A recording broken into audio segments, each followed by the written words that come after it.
Great seeing you back for Devos here today. And we are continuing about what does it mean to be God's friend. We're talking about this all week long. Now, look with me as we're going to look over here in John 15, verse 12. And again, this is the key passage we're looking at. Just look at the first part. Jesus said, "This is my commandment, that you would love one another as I have loved you."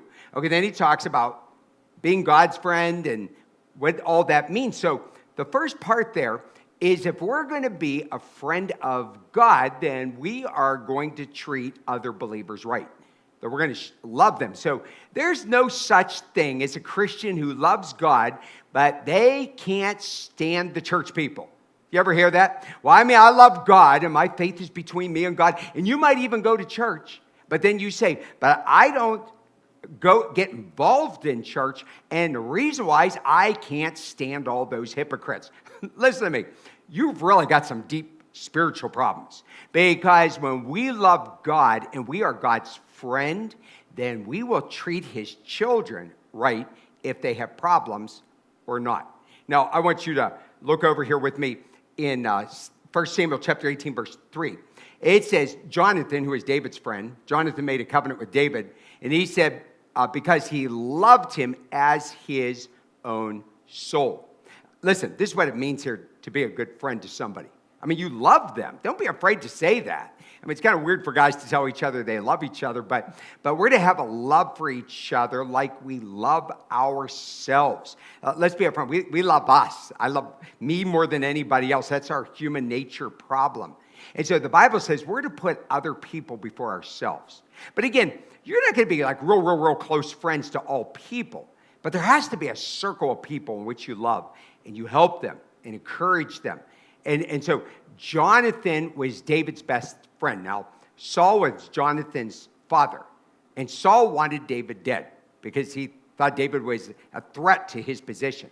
So Jonathan, Saul's own son, was constantly trying to protect David from his father. And I mean, he was willing to give his life up for his friend. Now, so here I want to talk to you. If you want to be God's friend, you got to be a good friend to other people. Listen, being nice to other people is more than throwing a coin in the Salvation Army kettle. Okay, it's more than that. Being nice to somebody is more than just giving them a gift. Sometimes we give gifts just to pay them off. Do you know what a bigger thing is? To put some skin in on their life, helping them with something. They've got a problem and they're hurting. You say, well, I don't know what to say. Well, you don't have to say anything. It's all about just showing up, making yourself available, letting them know that you love them. Did you know the word friend in the Greek in the Bible means it's my own.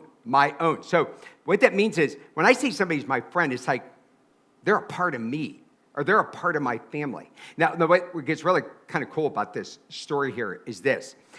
David loved Jonathan, and so David wanted to pay him back because Jonathan died. This is later on, years down the road. So it said, David asked, is there anyone still left of the house of Saul to whom I can show kindness for Jonathan's sake? I like it. So here Jonathan's now dead, and David says, I want to know, is there anybody in his family that I can help? Well, Jonathan had a son, and his name was Mephibosheth, and he was crippled.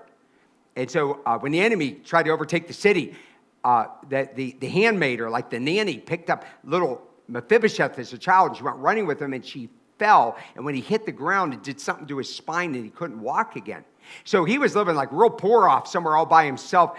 He was afraid somebody's going to find him because he was part of the royal household. Well, David sent his chariots there, and he got Mephibosheth, and David had him brought to the palace. And every night when David would go to dinner, Mephibosheth in his wheelchair would be sitting there at the table and with his crippled legs. But you see the white fine linen of the tablecloth covered up his crippledness.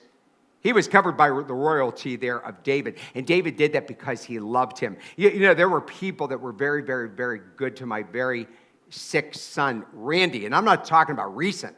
Some of these people I mean, for years, loved him and showed him love, many people. And I so much appreciated that. And so, but listen, when you love God, you will take care of his children, won't you? Okay, last thing I want to say one more time. When God is your friend, you will never be alone.